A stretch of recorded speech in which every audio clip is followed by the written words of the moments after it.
So here's what happened. Oh, God. She writes in and says, my partner of 5 years just got married after 2 years of extensive wedding preparation. One of the things they agreed to do was to write their own wedding vows. And so she wrote hers, delivered them. He wrote his, delivered them. Everybody was in tears. It was a magical moment. At the ceremony, things went off without a hitch. The vows he wrote were beautiful and made me tear up. During the reception, his best man gave a toast, I believe slightly drunk, where he mentioned my husband using ChatGPT to write the vows. Oh. Everyone laughed, including me, until he emphasized, I'm not joking. He used ChatGPT to write vows. Really had to throw him under the bus there. Yeah. Way to be, best man. He wrote them the last minute. They had 2 years of planning, and he just at the very last minute. That's just what guys do, though, when we have to write our own vows. That's just what they do. And he wanted to, he told ChatGPT to emphasize how lucky he was to find such a, quote, creative and talented wife, since he's lacking in that department. My husband was laughing nervously, and I was taken aback. As soon as the toasts were over, I ran to the restroom and cried, feeling extremely hurt that not only he used AI to write something so intimate, but mostly that he presumably would not have told me that had this not been revealed during the toast. Would he had to have, though?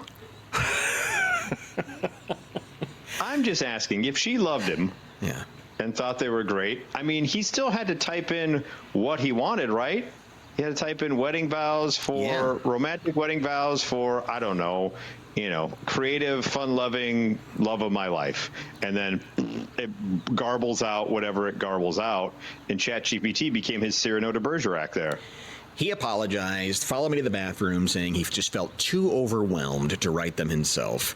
I told him I didn't want an apology. I just wanted to survive the reception, which we did, although the entire time I was distracted by the situation. That night, we continued to fight about him. I told him he had just been honest with me, and that his lying was far more hurtful than not writing his own vows.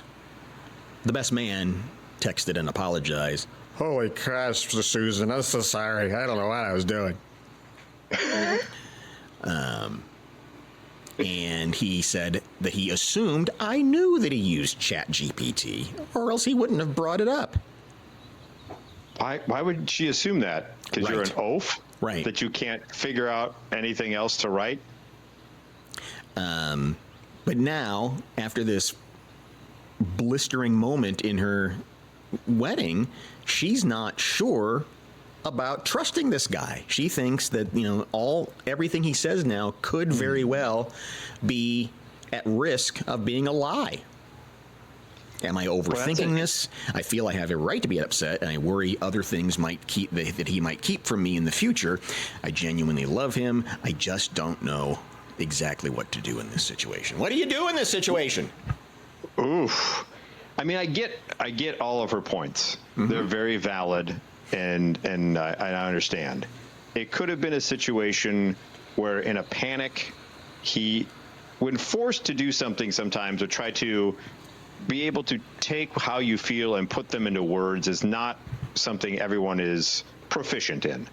And so maybe he kept putting it off, and it wasn't coming out the way he wanted, and so he used it in that way, but was embarrassed to admit that he used it in that way. Maybe it was just a moment. By the way, ladies, you can tell we're going to take the man's side here. I mean, it's just we shouldn't, but that's just what's happening. It's just it's a reflex. Hey. It may have just been a moment of weakness, and it's one of those things of if it's a pattern of behavior, right? If she feels like there were other things in his past that were a little shady, right, then maybe you go, okay, you're onto something. But if it's a one-off, and the fact that he immediately came clean, I guess most guys do when they're caught. Everybody immediately comes clean. Most people, except for some individuals, which we talked about earlier on today in the program. But I see her point, but I don't know if it's worth throwing away the marriage. Like that's, to me, Yeah. that's a bridge too far. I would probably, if I were her, like, if they're in the throes of passion and he's like, yeah, talk dirty to me, I would then chat GPT the dirty talk. Need Like, just to another really word kind of- for vagina.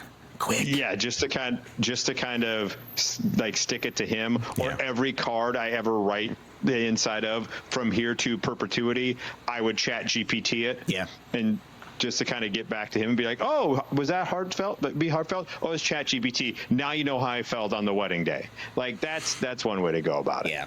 And I mean, boy, that when you discover the first lie, white lie or otherwise, and that really can rock the boat. Yes. And happening at such a pivotal moment on the wedding day is one thing. Yeah, if it was a Valentine card or something, they could have had a good laugh about it, possibly. Yeah. But Prudy kind of leans with what you're saying. She says, you asked, so I'm going to tell you, you are way overthinking this. Weddings are overwhelming for all of us. Your husband was overwhelmed and used AI to write his vows, although it sounds like he did a good job with that since you liked them when you heard them. You were overwhelmed and crushed at the news, and henceforth unnoticed presence at your wedding. If anyone deserves some flack here, it's your husband's friend, who really should have known better than to include this fact in his toast, drunken or not. Yeah, I think that's probably the best response to a bad situation. It sucks. Yeah, it's awful. It's awful. But once again, yeah, you gotta choose your best man wisely. Yeah.